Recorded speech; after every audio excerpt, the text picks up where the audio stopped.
রাজধানী ঢাকা থেকে ইতিমধ্যেই ভোলায় আসতে শুরু করেছেন ঘরমুখে মানুষের ভিড়। তো আমরা এই মুহূর্তে রয়েছি ভোলার ইলিশা লঞ্চঘাট এলাকায়। এখানে এসে আমরা দেখলাম সকাল থেকে রাজধানী ঢাকা থেকে ভোলার উদ্দেশ্যে যে লঞ্চগুলো সেরে এসেছেন, তো সেই লঞ্চগুলি ইতিমধ্যেই ইলিশা লঞ্চঘাটে এসে পৌঁছেছেন। তো আমরা দেখতে পাচ্ছি যে কর্ণফুলী চাইল্ড লঞ্চটি ঢাকা থেকে যাত্রী নিয়ে এসেছেন এবং দোয়েল পাখি যে লঞ্চটি রয়েছে সেই লঞ্চটিও কিন্তু ঢাকা থেকে যাত্রী নিয়ে এসেছেন। তো আমরা সাধারণ যাত্রীদের সাথে কথা বলেছি, তারা আমাদেরকে জানিয়েছেন নির্বিঘ্নে আসার জন্য তাদের পর্যাপ্ত পরিমাণে লঞ্চের দরকার। তো যে পরিমাণ লঞ্চ এই ভোলা ঢাকা নৌ রুটে যাতায়াত করছেন, সেই লঞ্চগুলোতে ধারণ ক্ষমতা থেকে অধিক যাত্রী কিন্তু যাতায়াত করছেন, যার ফলে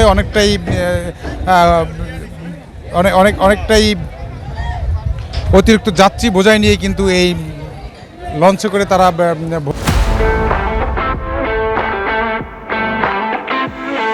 ভোলায় আসছেন। তো আমরা কথা বলেছি লঞ্চ স্টাফদের সাথে, তারা আমাদেরকে জানিয়েছেন যে আসলে ঘরমুখে মানুষদের ভিড় এত পরিমাণে ভিড় বেড়েছে যে আসলে যাত্রীদেরকে লঞ্চ থেকে নামানোর কিন্তু কোনো প্রেক্ষাপট হয়নি, যার ফলে অতিরিক্ত যাত্রী নিয়ে কিন্তু তারা ভোলার উদ্দেশ্যে লঞ্চগুলো সেরে এসেছেন।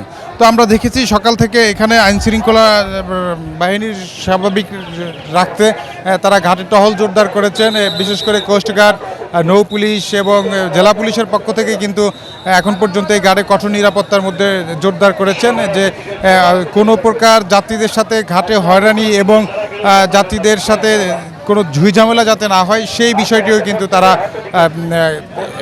খেয়াল করছেন এবং খুব ভালোভাবে যাতে মানুষ নির্বিঘ্নে ঈদ উদযাপন করতে নিজ বাড়িতে যারা আসতে পারেন সেই জন্য কিন্তু পুলিশের পক্ষ থেকে, প্রশাসনের পক্ষ থেকে কিন্তু কঠোর নজরদারি রেখেছেন। তো আমার কাছে ইলিশা লঞ্চঘাটের ঢাকা থেকে যাত্রীদের আসা নিয়ে এই ছিল সর্বশেষ তথ্য।